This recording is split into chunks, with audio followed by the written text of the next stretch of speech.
국어 디딤 영상, 이번 시간에는 질문에 대해서 알아보도록 하겠습니다.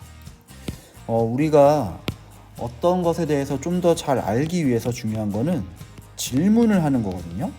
이 질문을 하는 건 꼭 국어가 아니라 우리가 살아가면서 정말로 중요해요. 내가 어떤 것들에 대해서 좀 더 알아보고 싶다. 그러려면은 가장 기본이 되는 거는 질문을 할 수 있는 힘인 거죠. 그래서 정말로 질문을 잘하는 사람들은 많은 것들을 좀 배워가고 그만큼 자신을 성장시켜 나갈 수 있는데, 근데 우리가 이제 국어 수업에서 질문은 언제 쓸 수 있느냐? 어떤 작품을 읽었을 때 그때도 질문을 통해서 서로 생각을 주고받다 보면은 여러 가지 내용들을 좀 더 깊이 있게 그리고 폭넓게 이해할 수 있게 되죠. 근데 질문에는 몇 가지 종류가 있어요. 근데 그 종류는 사실 어떤 사람이 어떻게 분류하느냐에 따라서 다른데, 우리 교과서에서는 크게 세 가지로 분류를 하고 있습니다. 첫 번째로 사실 질문, 그 다음에 추론 질문, 마지막으로 평가 질문이라고 나와 있습니다. 자, 사실 질문은 말 그대로 사실을 묻는 질문. 그래서 사건이 언제 일어났냐, 어디에서 일어났냐, 왜 일어났냐, 뭐 이런 식으로. 그래서 이거 같은 경우는, 이런 사실 질문 같은 경우는 보통 답이 명확하게 존재해요. 그냥 글을 읽었을 때 그 글 안에서 내용이 설명되어 있어서 그 내용을 가지고 확인하는 용도의 질문이 바로 사실 질문입니다. 이거는 굳이 국어 교과서가 아니라 사회나 다른 과목을 배울 때도 그런데, 뭐 예를 들어서 4.19 혁명은 몇 년도에 일어났나요? 그런 것들도 사실 질문에 해당이 되는 거죠. 그 다음 두 번째로 추론 질문이라는 것이 있습니다. 추론 질문이 이제 좀 낯설 수 있는데 굉장히 중요합니다. 왜 했을까요? 까닭은 무엇일까요? 만약에 그 까닭이나 내용이 그냥 그 글에 다 담겨 있으면은 그때는 사실 질문이지만은, 그 글에 왜 했는지, 왜 그랬는지에 대해서 이런 내용들이 명확하게 나와 있지 않다면, 그래서 드러나지 않은 내용, 사실을 바탕으로 해서 글에 드러나지 않은 내용을 짐작해 보는 질문이 바로 추론 질문이에요. 여기서 핵심이 되는 내용은 바로 이거겠죠.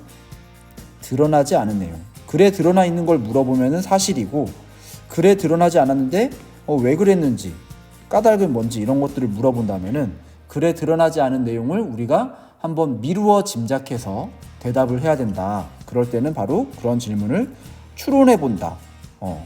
추론 질문이라고 합니다. 추론이라는 말 자체가 없는 것을 논리적으로 좀 생각해서 왜 그런지 한번 추측해 보는 내용이거든요. 예, 그런 질문이 추론 질문이고요. 마지막으로 평가 질문. 평가 질문은 만약 자신이라면 어떻게 했을까요? 같이 사실에 대한 가치 판단. 가치 판단이라는 말이 조금 어려울 수 있는데, 자신은 어떻게 생각하느냐, 이런 거예요. 나는 어떻게 그거를 평가하는지. 예를 들어서 우리가 이미 다 같이 배운 내용을 가지고 한번 이야기를 해보겠습니다. 우리나라의 독립에 대해서 일제강점기에서 우리나라가 독립을 했습니다. 이거는 사실이죠. 그 독립한 거에 대해서 여러분은 어떻게 생각하나요?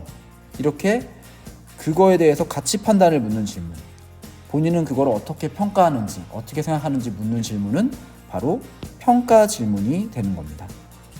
그럼 이제 마지막으로 우리가 모두가 알고 있을 만한 동화를 가지고 한번 질문의 예시를 들어볼게요. 자, 토끼와 거북이라는 동화가 있었습니다. 근데 그 동화에서 두 동물의 달리기에서 누가 승리하였나요? 이렇게 물어본다면은 정답은 명확하게 내용이 나와 있었죠. 토끼가 달리기에서 지죠. 거북이가 이기고. 그러니까 이렇게 정확하게 나와 있는 내용을 묻는 거는 사실 질문이라고 합니다. 그렇다면 추론 질문은 내용에 나와 있지 않은 거를 한번 짐작해 보는 질문. 바로 예를 들면은 왜 토끼와 거북이는 갑자기 둘이서만 달리기를 하게 됐을까요? 뭐 이런 내용을 물어본다면은 동화 속에서 그게 왜 둘이 갑자기 달리기 시합을 하게 됐는지 정확하게 나와 있지 않기 때문에 우리가 상상해 봐야 되는 거죠. 그래서 그런 것들은 추론 질문이 되는 겁니다. 그 다음에 토끼가 낮잠을 잔 거에 대해서 여러분은 어떻게 생각하나요? 혹은 토끼와 거북이의 시합에서 그 결과에 대해서 여러분은 어떻게 생각하나요? 그 시합의 결과가 정당하다고 생각합니까? 이렇게 본인의 의견을 묻는 그런 것들은, 가치 판단을 묻는 질문은 바로 평가 질문이라고 할 수 있습니다.